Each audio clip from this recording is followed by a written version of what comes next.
Saya Okay, start dulu. Assalamualaikum semua. Ada jadi ni ke? MC ke? Ya. Oh, okay. Okay. Okay. Silakan. So, bismillahirrahmanirrahim. Assalamualaikum warahmatullahi wabarakatuh.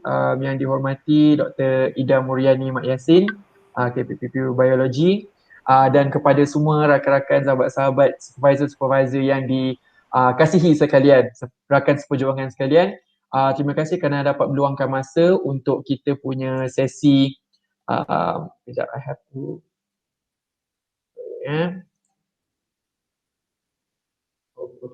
So terima kasih kerana semua dapat meluangkan masa untuk kita sama-sama join academic workshop which will be handled by Madam Iwana Izni Zainuddin. Ni jauh kita flykan daripada Seremban.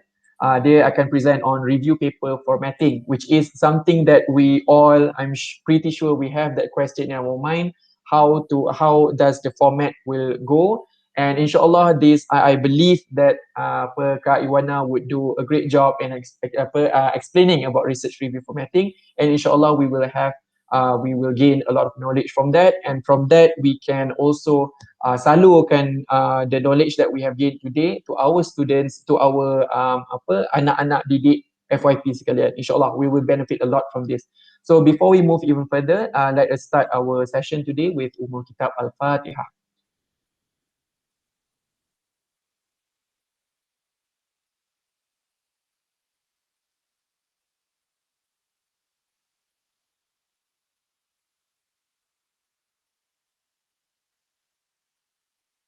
Okay, baiklah. Kak Iwana pun dah menggeletar nak start tu. So kita dengan ini serahkan this session to Kak Iwana Izni Zainuddin untuk for her sharing session. Dipersilakan Kak. Thank you, Adil.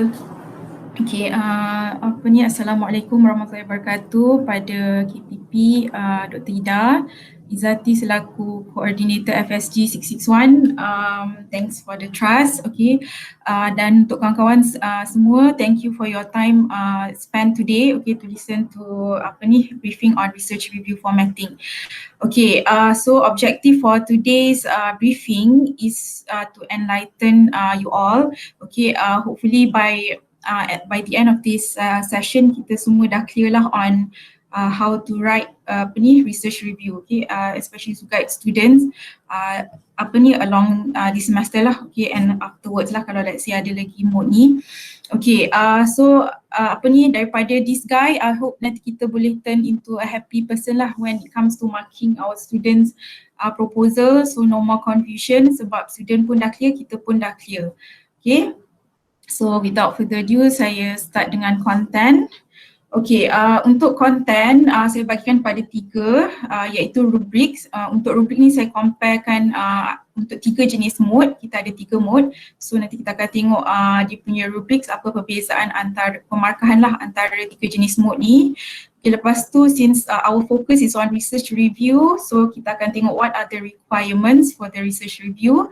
Okay, and finally general formatting. Okay, formatting ni dia covers all for all three modes, okay. Dan untuk formatting ni saya just sentuh yang penting-penting je lah, okay, not in details, okay. Mungkin yang penting-penting yang so that kita ada satu pemahaman yang sama lah on formatting our thesis, our students thesis ni. Okay, so on with the first topic, which is rubrics. Okay, rubrics yang ni saya dah summarizekan all three modes. Okay, the first mode is scientific research report.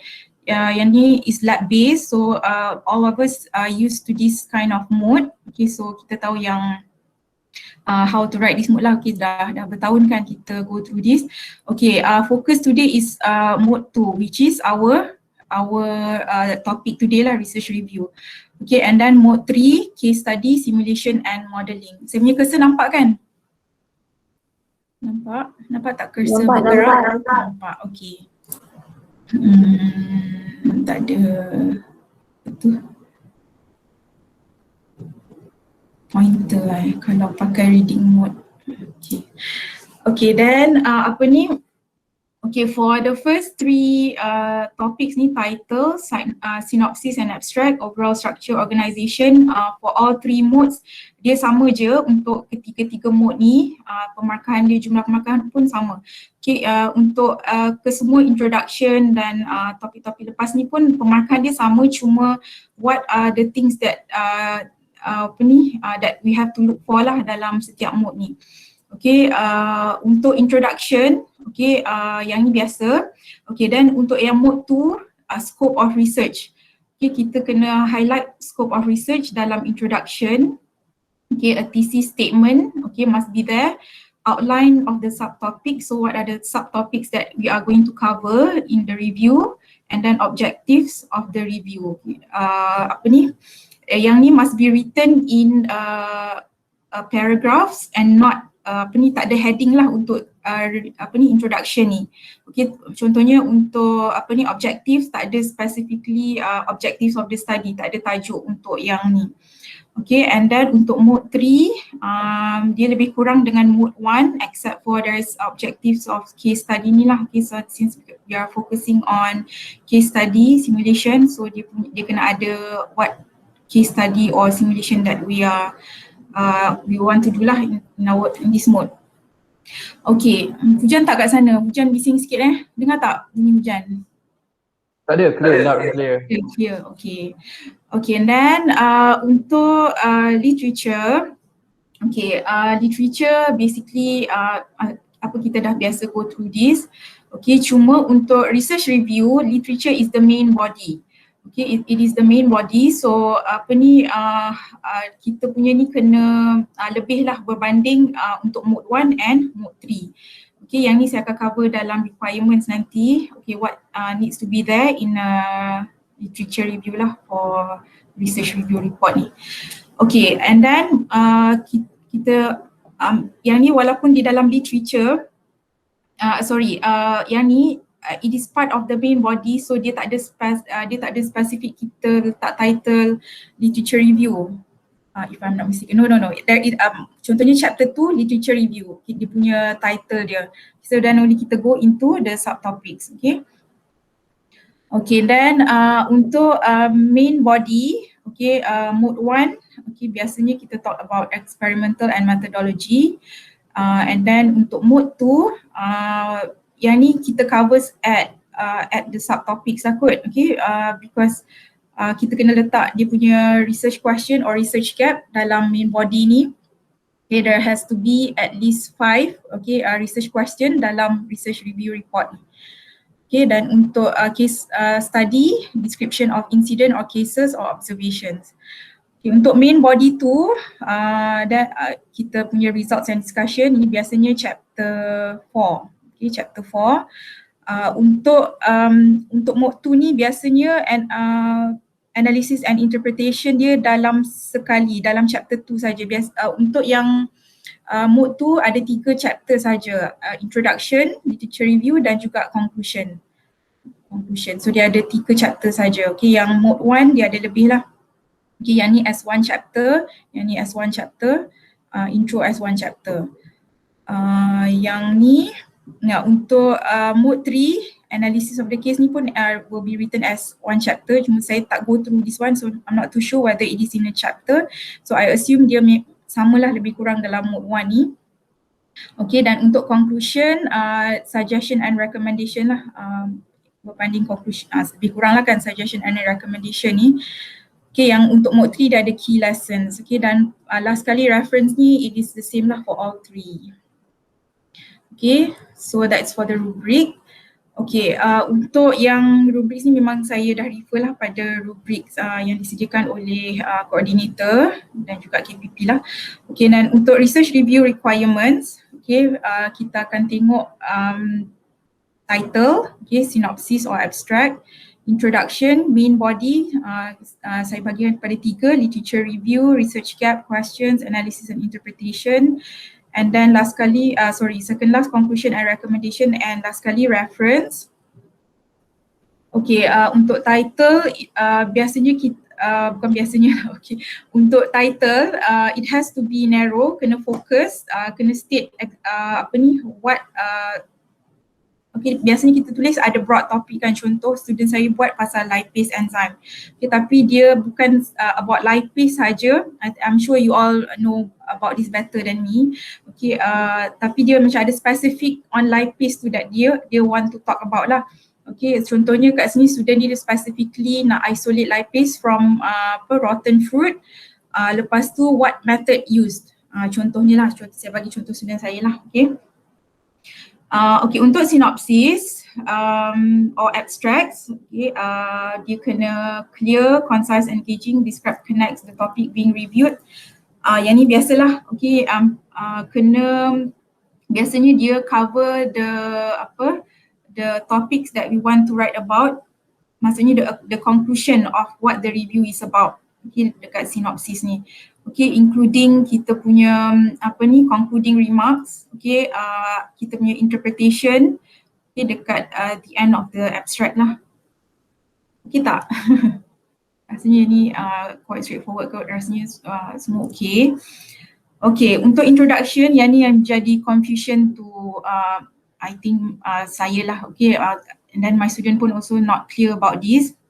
I think last semester ada contact Izzati tanya pasal introduction, and then di semester lagi student yang sama dia still confused what to write in introduction.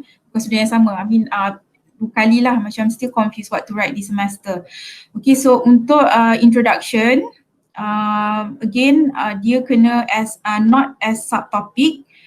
Contohnya objectives, apa lagi, significance of study, tu semua kita buat dalam paragraphs. Okay, yang macam ni, the topic is focused narrowly enough for the scope of this review topic. Macam saya sebut dalam title tadi lah. Okay, dia kena betul-betul kena fokus on the topic, the review topic that we want to write about. And then a thesis statement, okay, a thesis statement has to be there. Okay, the thesis statement ni ialah satu ayat yang conclude the whole review. Okay, dia bagi overall picture of what the review is about. I think boleh kot image, rasanya contohnya kan plan, tak ada masalah untuk image. Last semester ni student saya pun saya baca soalan kebetulan naik pop up, so rasanya okey kan Izzati? Saya together lah dengan Izzati sebab she's the coordinator. Betul tak Izzati?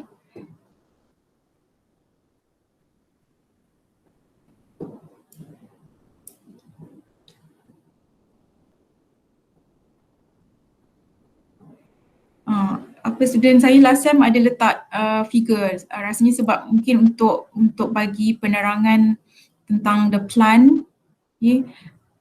So dia ada letak image lah. Okay, cuma kat sini tak dinyatakan lah dalam guideline whether can or not, tapi pernah sebelum ni dalam SEM-SEM sebelum ni masa Mood 1 rasanya tak ada masalah untuk letak image. Okay, and then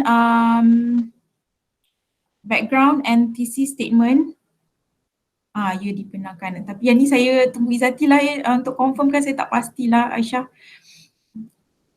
And then background and thesis statement of the selected topic is clear.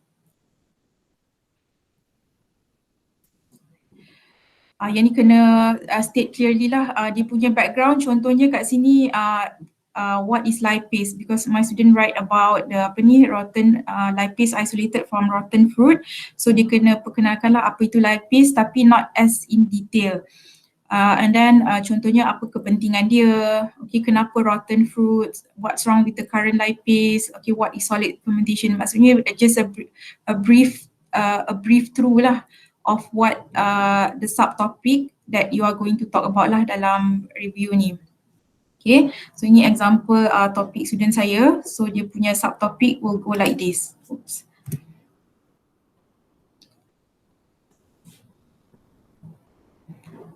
Okay, and then the main body.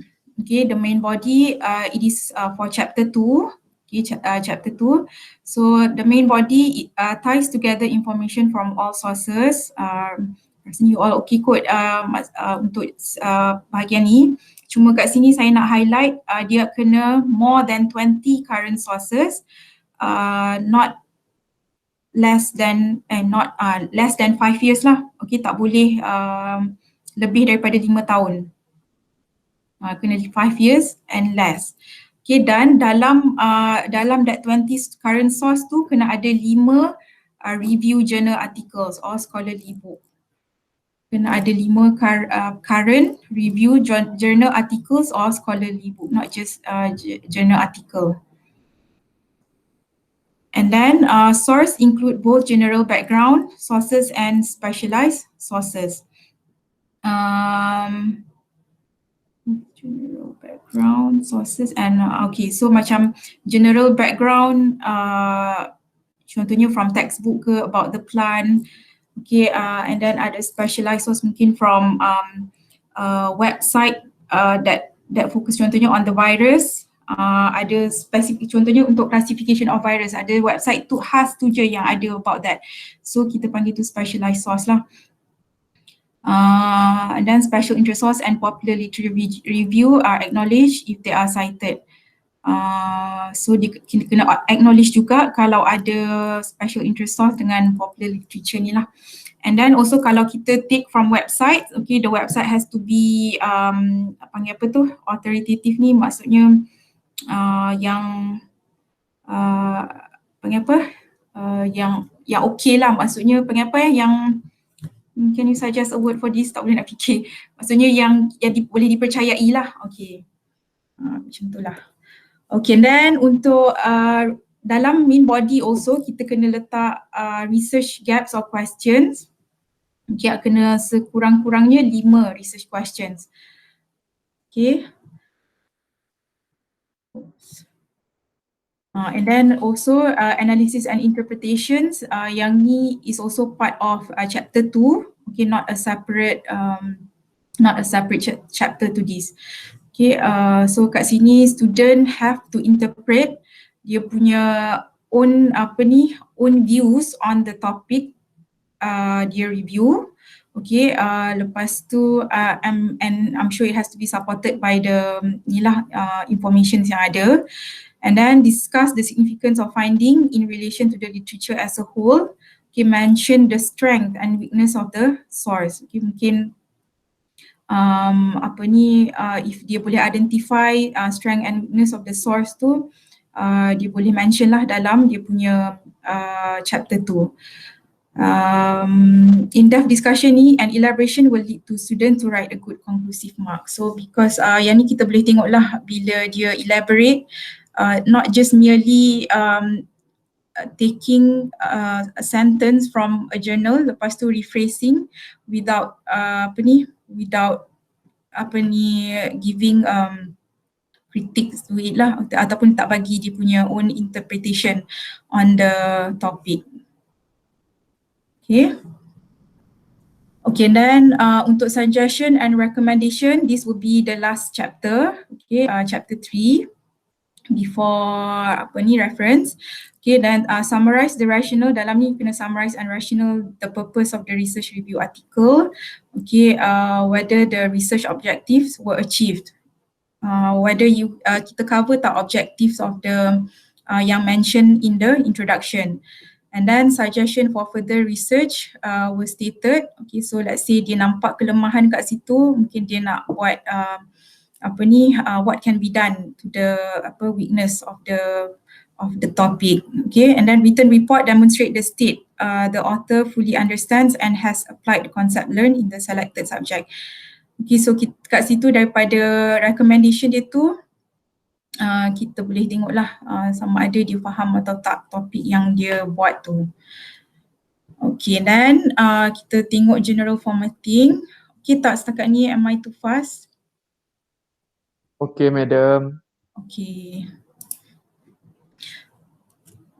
Okay, untuk cover, saya bagi 2 jenis cover kat sini because mungkin yang baru, Mimah ke tak pernah tengok lagi cover untuk kita punya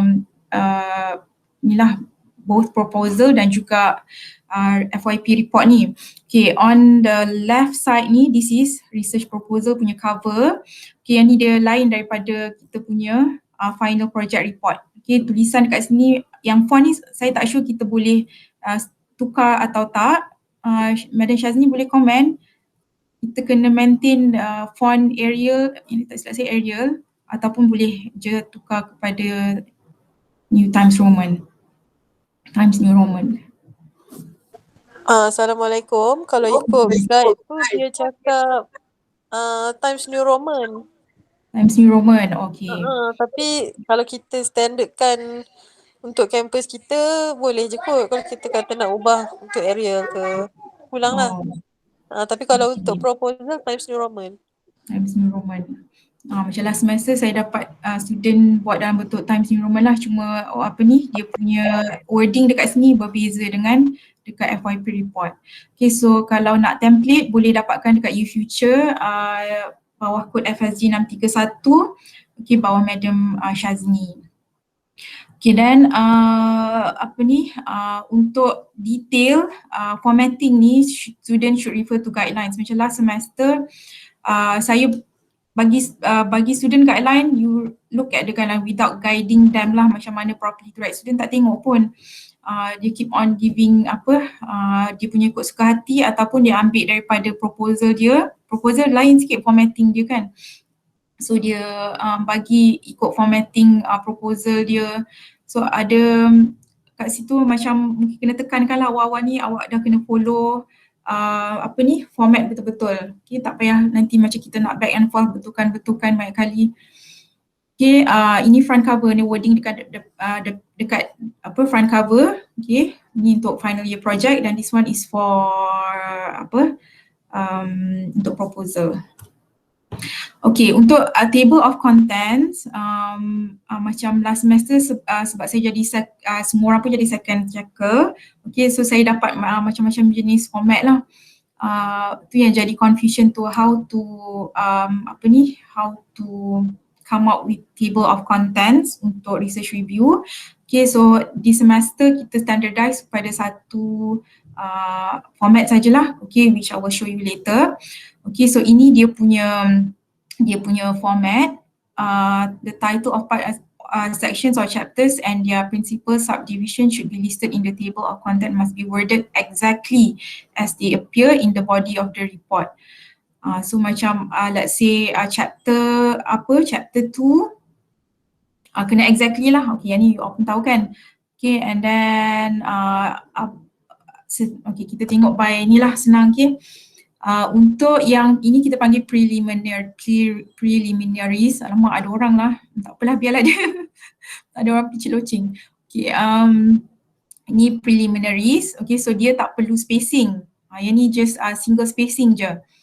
Okay, lepas tu untuk move to next topik yang besar macam ni, kita kena letak 2 single spacing.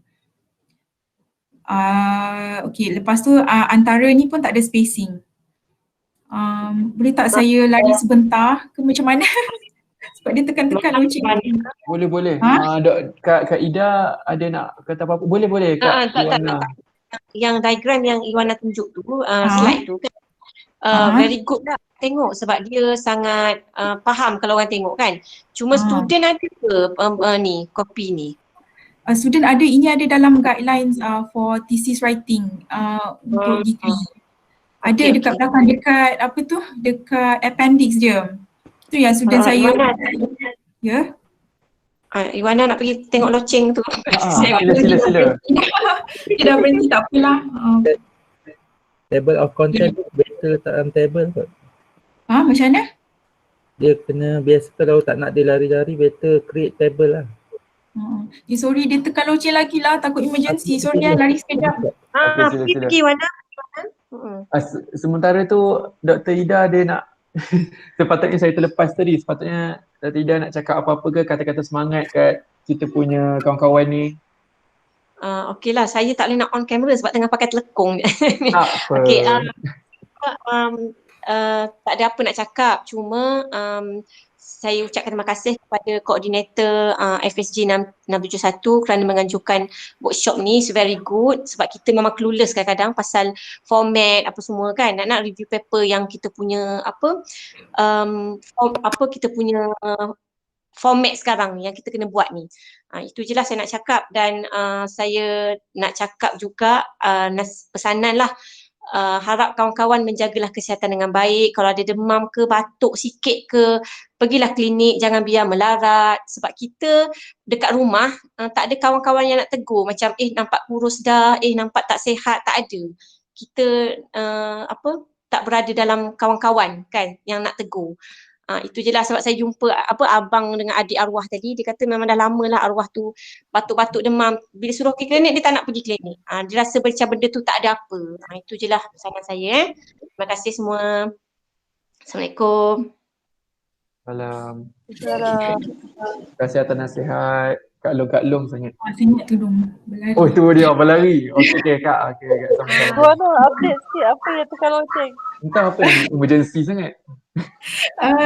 Parah. Postage. Oh. Daging nak buat rendang.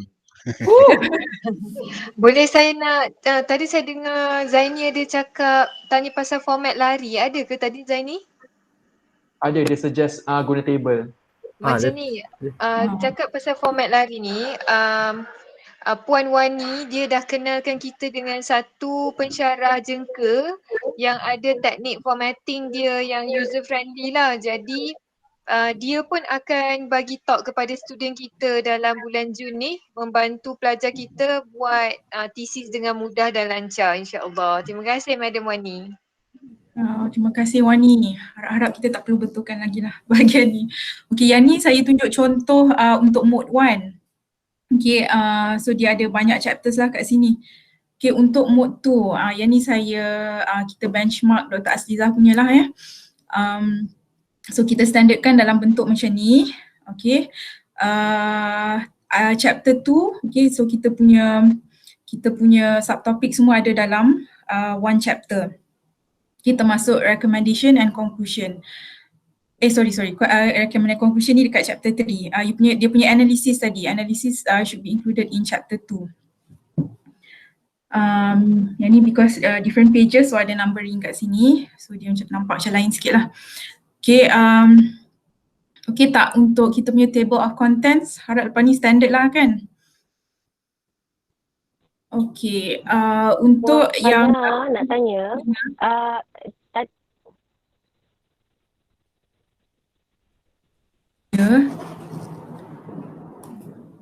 dengar tak? Okay, dengar. Tadi tak dengar. Oh ya, sorry. Saya dekat bawah parking. Nak tanya, tadi kan ada cerita pasal research question kan? Ada dalam subtopik ke? Macam tak nampak dekat table of content ni. Apa? Research question. Research question. Ada subtopik ke untuk dia? Tak ada dalam subtopik. Jadi maksudnya, dia dekat dalam, maksudnya macam mana?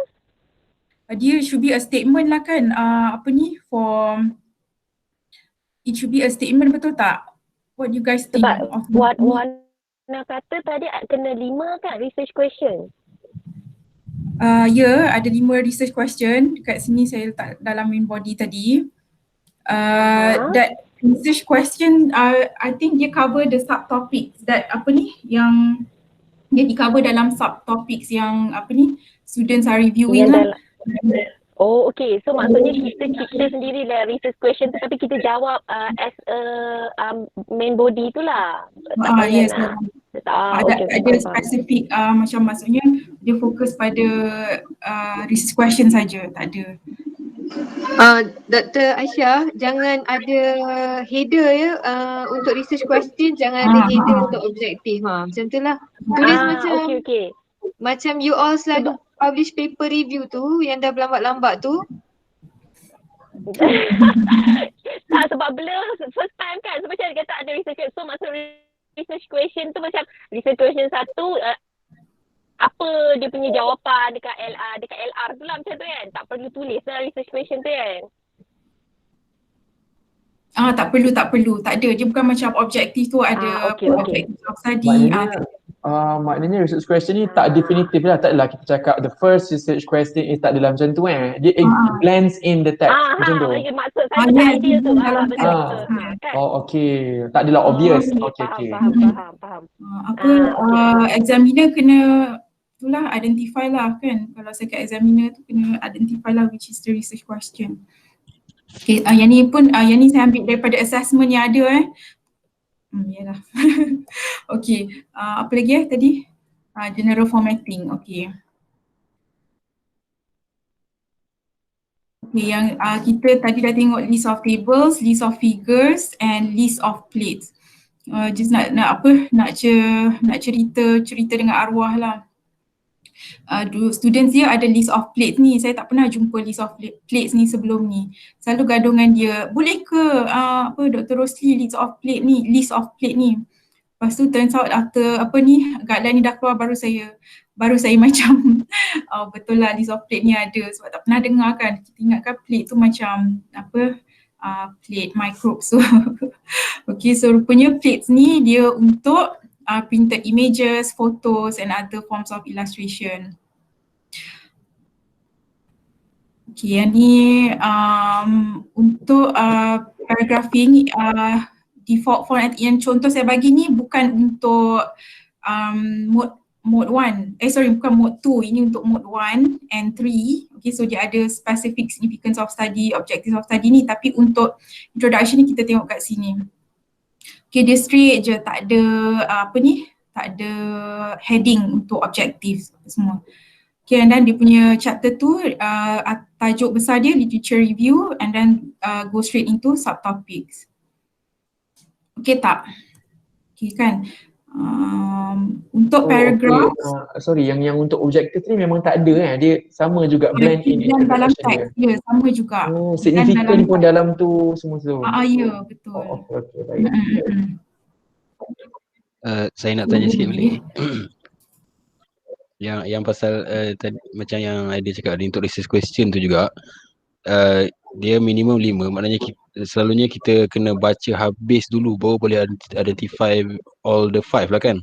Ke macam kena dalam introduction saja ataupun macam mana? Research dekat dalam assessment dia sebut research question ni dalam main body dia, not in introduction. Okay, main body. So maybe on each subtopic bukan introduction lah, mana macam dalam part literature review tu, the whole literature review tu sepatutnya totally akan boleh keluarkan 5 research question yang kita boleh identify macam tu lah kan? Okay, tak semestinya 5 subtopik. Tak semestinya 5 subtopik. Okay, faham. Terima kasih. Untuk identify tu pun macam it's a challenge juga lah untuk kita lepas ni.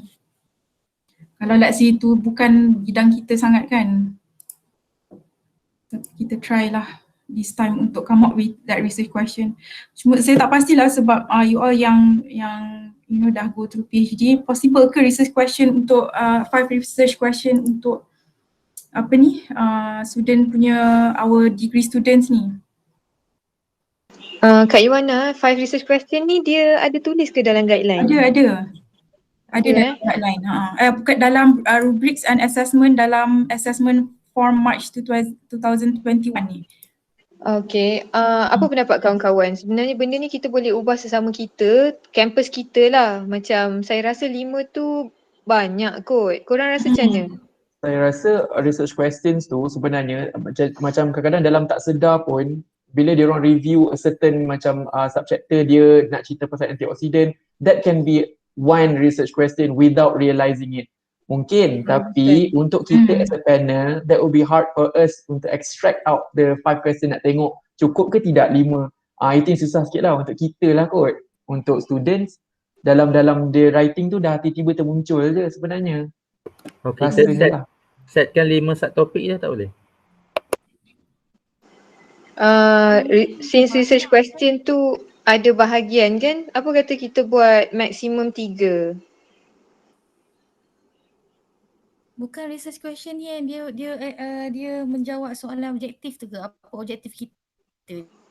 Dia akan mengarah kepada kalau kita tak ada macam review, kita satu je untuk review kan.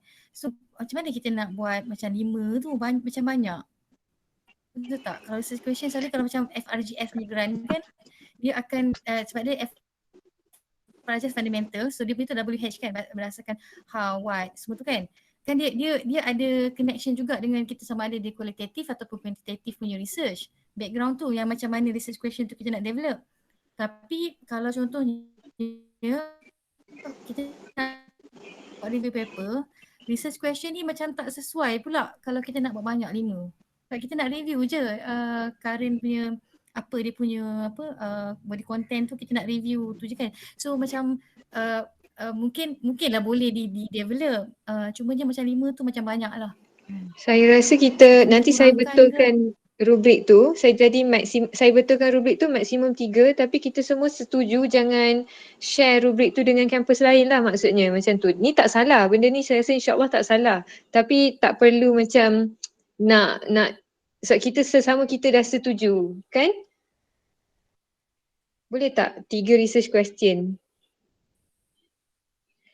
Macam tadi kawan-kawan cakap lah, dia macam idea cakap what is antioxidant tu, itulah contohnya research question. Dia macam nak membuat kita pembaca nak tahu tentang apa budak ni nak buat, apa perbincangan dia nak buat. Itulah research question.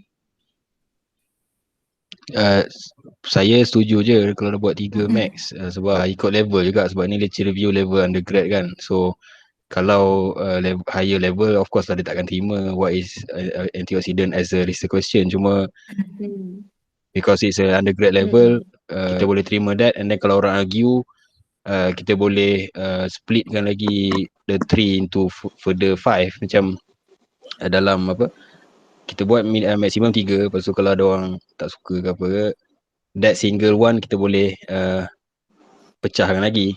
Just supervisor lah kena pandai-pandai. Oh sorry research question ni boleh juga kawan-kawan nak faham, dia macam hypothesis, tapi buat dalam bentuk macam persoalan dan andaian. Hypothesis you can boleh jadi macam ala-ala ada research. Tadi rasa Syazni ada post question kan? Setuju tak? Hypothesis is a little bit like research question. Ada mention sebelum dekat mana saya pun tak ingat dekat mana. Kalau hipotesis tu bukan yang ada ni ke, yang ada H2, H apa benda semua tu? Kita buanglah benda tu. Maksudnya macam dia andaian, adakah patut nanti kita jawab.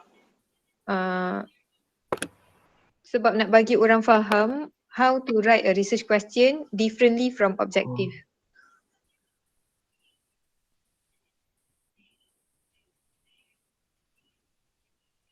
Hipotesis ni dalam thesis statement. Maybe contoh macam ni, how can temperature affect the rate of extraction of certain phenol compound tu. Lepas tu kita jawab with this person increases temperature to this, macam tu. Dia membuka ruang untuk orang kata, oh ni menjawab soalan macam tu lah. Yes, betul. Jadi research question ni kalau budak susah sangat, dia mungkin boleh alter later after dia dah tulis tu kan. Mungkin dia boleh suitkan whatever topik yang dia bentangkan, dikupas, jadikan part of the research question. Macam tu lah. Macam ni lah kot kan apa yang Kak buat dekat sini dalam intro ni, kita the subtopics yang kita tulis tu, it has to answer what the topic is about kan. Contohnya student ni nak buat about lipase, so kita kenalkan lipase, what is lipase, that is the research question. Lepas tu and then dia select dia nak isolate daripada rotten fruits. Why rotten fruits? So dia rotten fruit ni dia waste, so kita boleh utilize dia. So dia rasa dia menjawab lah, boleh tak macam tu? Dikurangkan daripada lipase tu terlalu simple, siapa rasa macam tu? Saya rasa yang what's wrong with the current lipase tu boleh jadi ni. Lepas tu kita discuss pasal apa masalahnya, macam tu lah. What rotten fruits tu bukan research question. Contohnya why kita select rotten fruits ni, there's a reason behind it. Maksudnya kat situlah terkumpulnya microbes yang boleh produce lipase. Macam tu lah. Jadi maksudnya ayat tu kena longer lah macam Yes, not ini just macam one relationship. yes, ini macam contoh nak build the subtopic, cuma it has to dia berpunca daripada sesuatu question lah. So question ni any simple je, tapi you can build longer question lah out of this this simple question ni. Okay. Okay tak macam tu. Jadi tadi conclusion ni ialah 3 maksimum. Yes. Okay ke semua supervisor yang lain? Okay, setuju. Bilangan word dia sama lagi ke kurang? Bilangan word tu samalah macam yang saya bagi hari tu. Ada literature review. 10 to 15 lah? Yes. Okay. Itu RP yang standard kan? Okay. Okay, untuk setting paragraph, siapa ada isu dengan setting paragraph, nanti boleh go to type dekat question, ada question box tu, search paragraph ke, search paragraph nanti boleh set tab to 1.27 and then dia kena double spacing. Yang dekat spacing ni must be 0, PT ni apa point macam tu lah. Okay, so that kita dapat consistent throughout all the pages lah. Okay, and then kita kena separate section so that macam dia tak kacau dekat table of contents. Okay, untuk setup, untuk final setup, yang ni pergi dekat you punya Word, dekat atas tu ada search box, type page setup. Lepas tu nanti dia keluar this pane. Okay, kita select lah untuk paper, kita select, yang ni sebab untuk printing. Okay, kena set A4 size, ini dia punya width and also height. And then untuk margin, so that kita dapat consistent throughout the thesis tu, kena set top for 3 and then left for ni. So tak adalah kita nak manually adjust setiap page tu. Okay, untuk reference, as you all know, semua data kena cite, okay, and it is using APA 6 citation, and the format has to be consistent. Okay, yang ni rasanya you all okay, cuma yang secondary citation selalu ada question arise lah, macam mana nak cite secondary citation. Maksudnya yang paper yang kita cite tu is not the first author that wrote about that information. So contohnya macam ni, as some study shows, Seidenberg and McKellen as cited in, kita kena ada perkataan as cited in Colhart ni. That's how we cite secondary citation. Okay, untuk reference list boleh refer kat sini. Rasanya tak ada problem. Okay, ini contoh yang ada dekat dalam appendix lah. Single spacing between ni, yang ni tak ada spacing antara untuk satu reference ni tak ada spacing, and between list ada single spacing. Antara cited reference ada 2 single spacing. Okay, itu saja untuk hari ni. Rasanya it's a good discussion that some things are brought yang kita discuss today, so that kita dah ada satu pemahaman yang standard lah, betul tak? Rasanya that's all good from me, dah 4:48, almost 5. Ada apa-apa tak? Okay, so open the session for any soalan. Kalau tak ada soalan pun nak discuss ke, nak petik topik untuk didiscuss sama-sama pun boleh. Ni alang-alang kita dah berkumpul ni. Silakan. Assalamualaikum Iwana. Nak tanya tentang yang table of content. Table of content, okay. Untuk table of content, macam yang literature review ni, dia punya pembahagian topik lah tu, sub-topik tu, is it dia designkan berdasarkan kepada yang macam mode 1 dengan mode 3 ke? Maksudnya ada bahagian intro, ada bahagian methods, ada bahagian result, ada bahagian discussion, macam tu ke?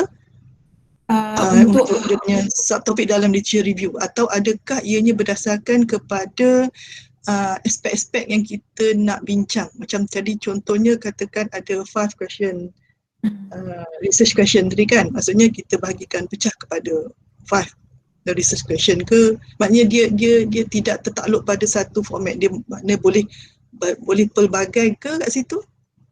Yang kedua tu Kak, yang dia bukan macam mode 1, dia macam apa yang akak sebut tadi tu, dia terbuka untuk subtopik yang nak dibincangkan. So maksudnya terpulang pada kita lah nak buat. Ya betul. Dia tak ada spesifik bagi tahu yang apa ni, kita perlu macam ada sequence subtopik yang tertentu, tak ada. Cuma So nanti maksudnya kalau kata so kalau kata dia ada research question tu, dia nak bincang dari aspek research ke, method dia ke, apa ke, maknanya dia boleh sekali satu paragraf.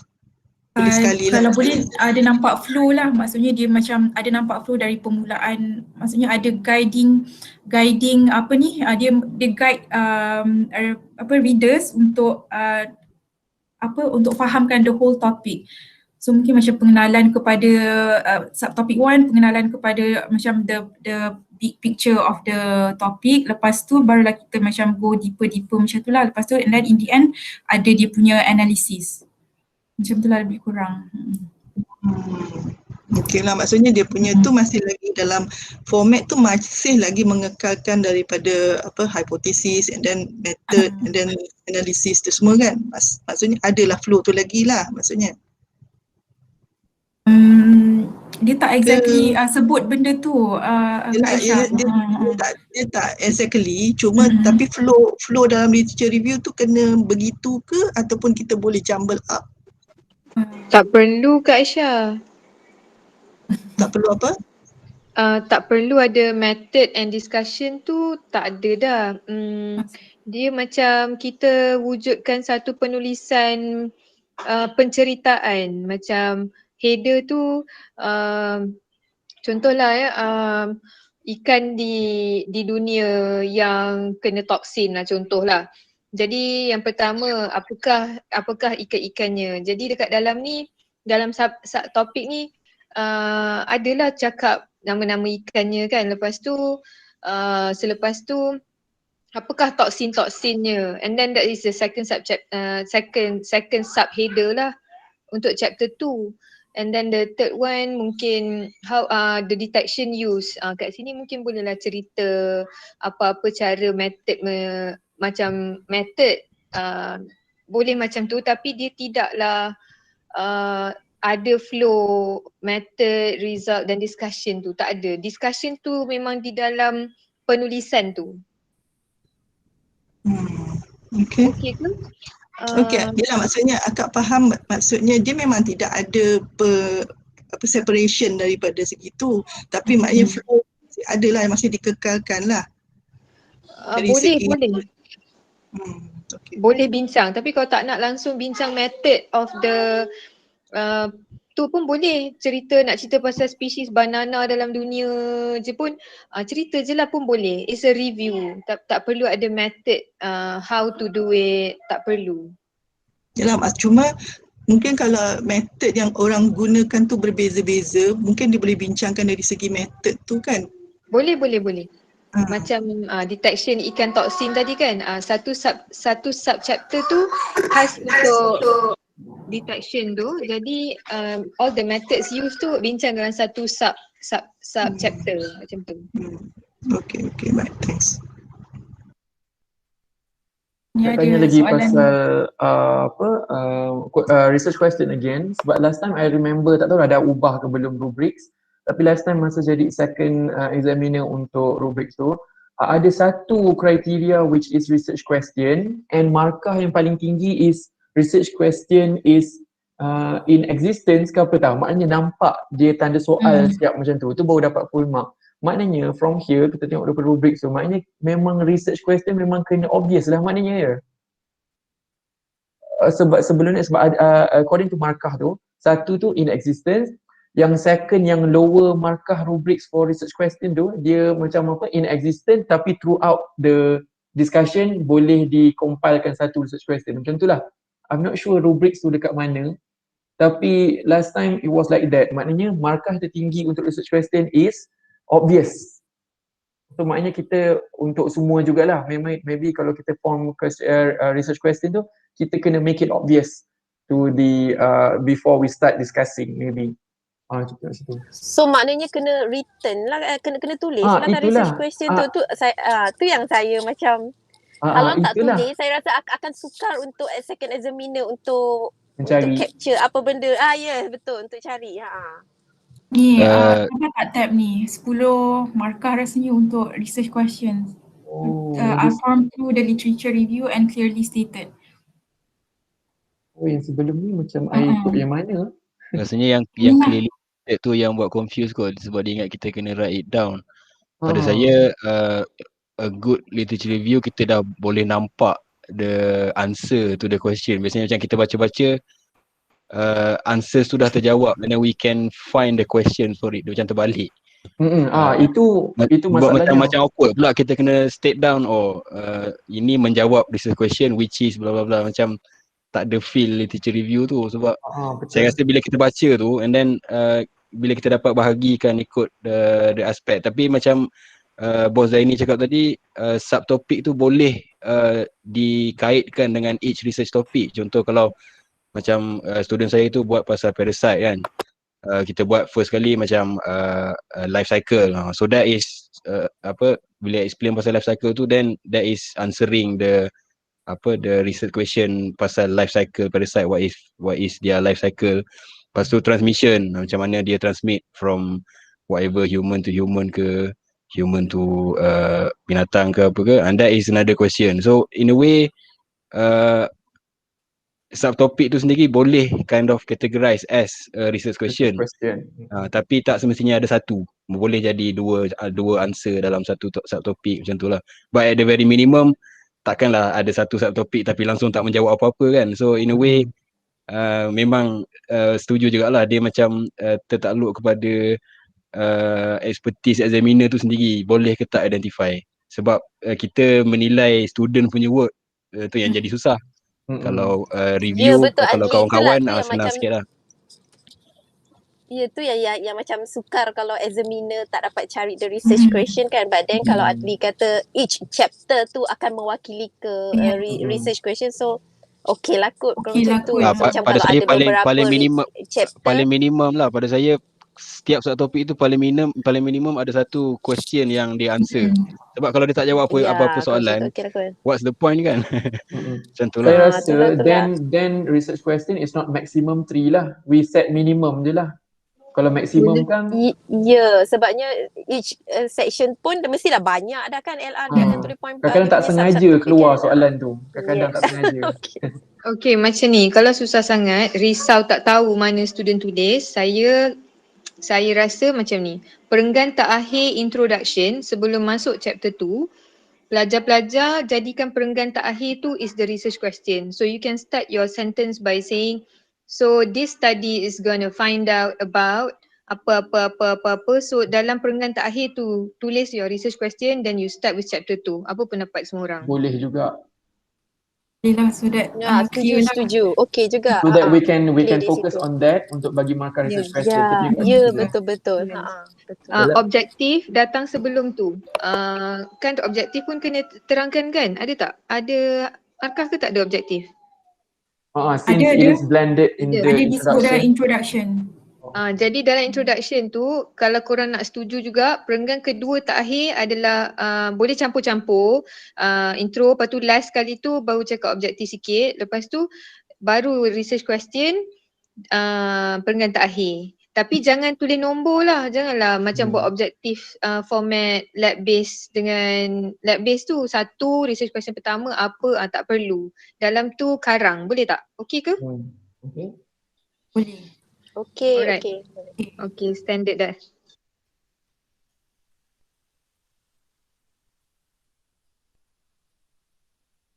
Dr. Aisyah tanya kalau data analisis boleh buat dalam bentuk table or graph dan kita extend dalam teks, boleh kan? Boleh rasanya. Jawapan dia boleh. Boleh. Boleh. Okay, tak ada apa dah dah nak 1 minute to 5 o'clock rasanya. So any semua last kena- question or discussion? Semua agree with the kata putus tadi. Okay, so insyaAllah lah. Since tak ada soalan apa-apa, kalau penyelaras nak beri kata-kata akhir, Dr. Izzati, dipersilakan sebelum kita tutup, seminit lagi. Terima kasih semua tu je, all the best. Apa-apa boleh tanya balik lah dekat dalam group. Tu je. Kak Izzati, jap satu. Ambil gambar. Oh. Really ambil gambar ke ni? Ha, kata nak kena masuk dalam report kan. Kak Izzati? Dah pergi cari tudung lah tu. So siapa-siapa yang je lah kita ambil gambar, ada pukul 5 ni, ambil gambar lepas tu kita ni done. Okay? Ni dah boleh stop recording Okay, stop recording. Tak ada discussion dah kan?